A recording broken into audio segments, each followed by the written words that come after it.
Well. I knew you were going to show up.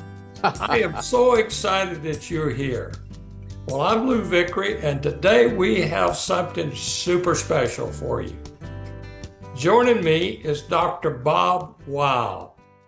Dr. Bob has been a host of a internationally known radio show called The Sports Doctor. 45 years of it, in fact.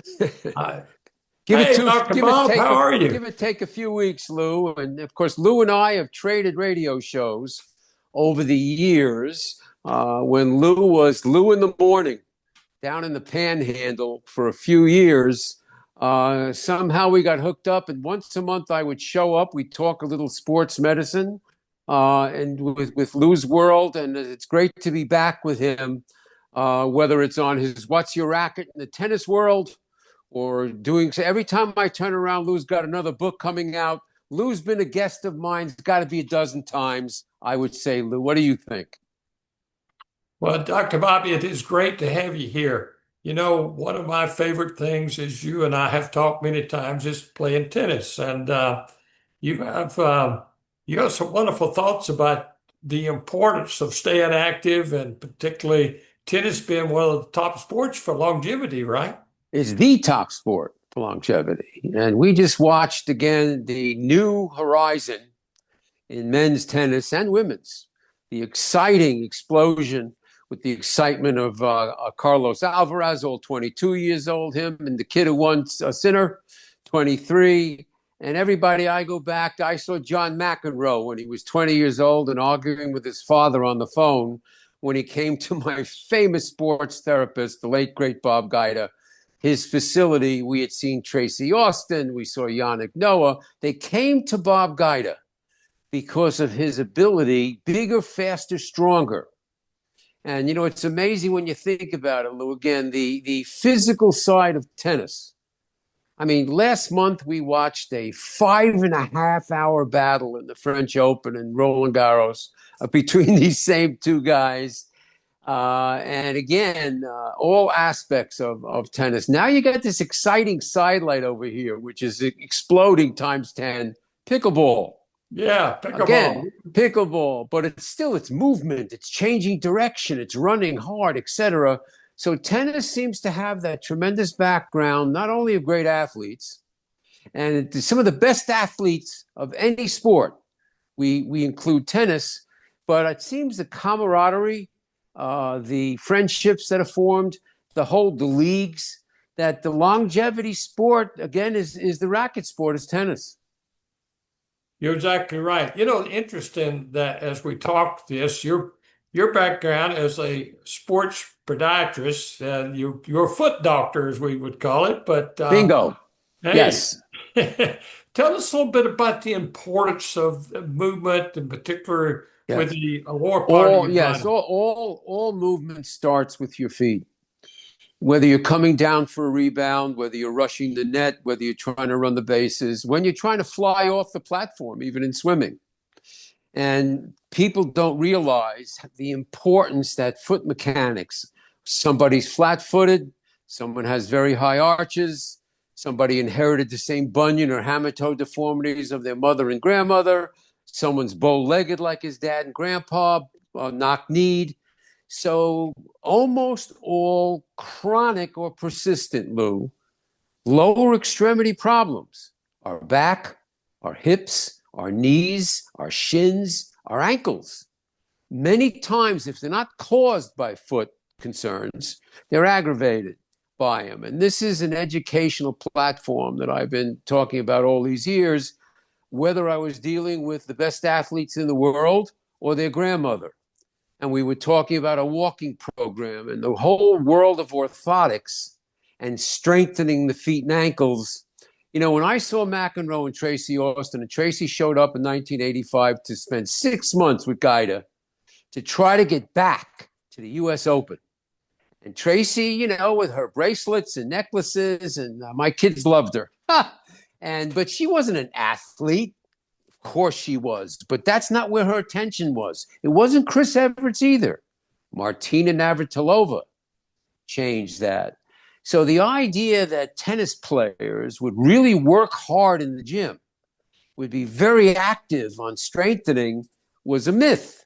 You want to be a great tennis player, play more tennis. And this is what you and I talked about forever on your show, was overuse injuries and repetitive motion injuries. We talked about the young pitchers in your neck of the world who were playing 400 days a week. And we were talking about the fact that one of my guests, Dr. Chris Ahmad, is the orthopedist of the New York Yankees. He said, Dr. Bob, there's 20% of Tommy John surgeries teenagers. Whoa, what's going on?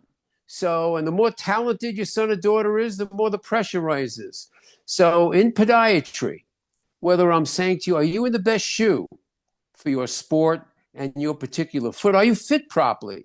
You know, it blows me away. 40% of us, Lou, are not fit properly. What, are you kidding me? Usually it's width oriented. And then if you were a great athlete, you had a shoe contract, you had to go, Andrea Yeager, she hated her shoes. That was a contract. We had to change labels. Don't tell anybody. In order.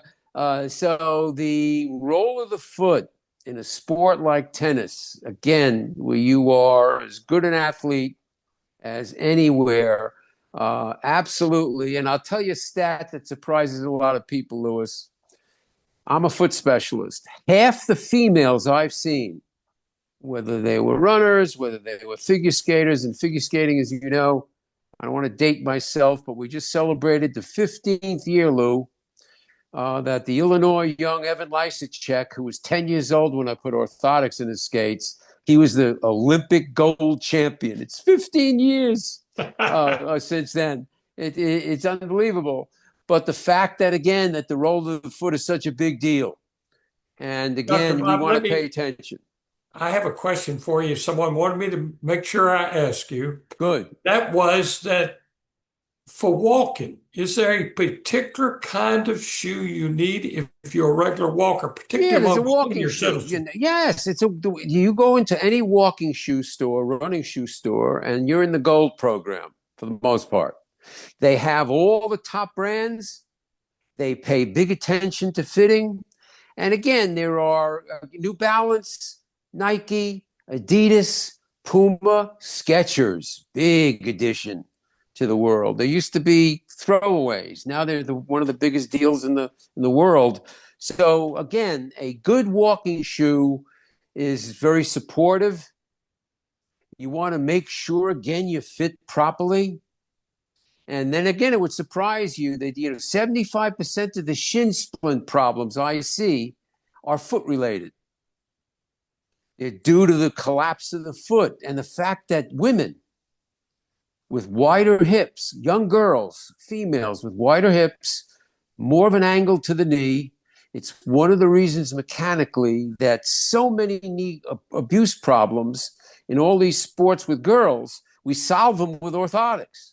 By controlling that excessive collapse of the foot, the ability, as an example, here might be one athlete, very flat-footed, and here might be the opposite, high arches like McEnroe, man. Those are quick feet.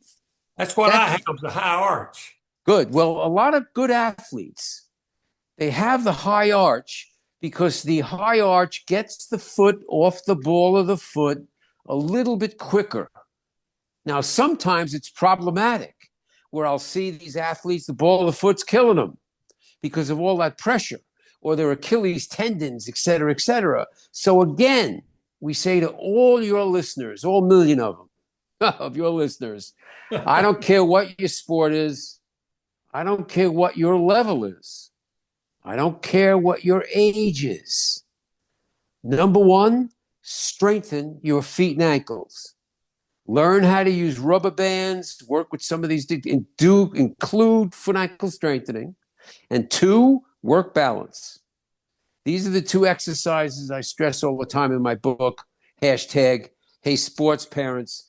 Although, Lou, hashtag, Hey Sports Parents, as the sequel's got to include grandparents. There you go. Well, Some of listen, our I newest. want you, we Go.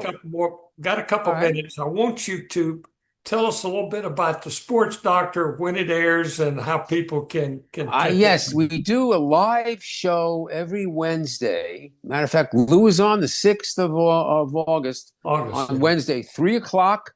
I have two guests, and yeah, I usually have two guests, and then I have what's called the Sports Doctors In, where I preview some upcoming shows. If people want to find out all about any of it, they can go to thesportsdoctorradio.com. Thesportsdoctorradio.com. They could find out about all this stuff. If they go again and they follow through, they could listen to a past show.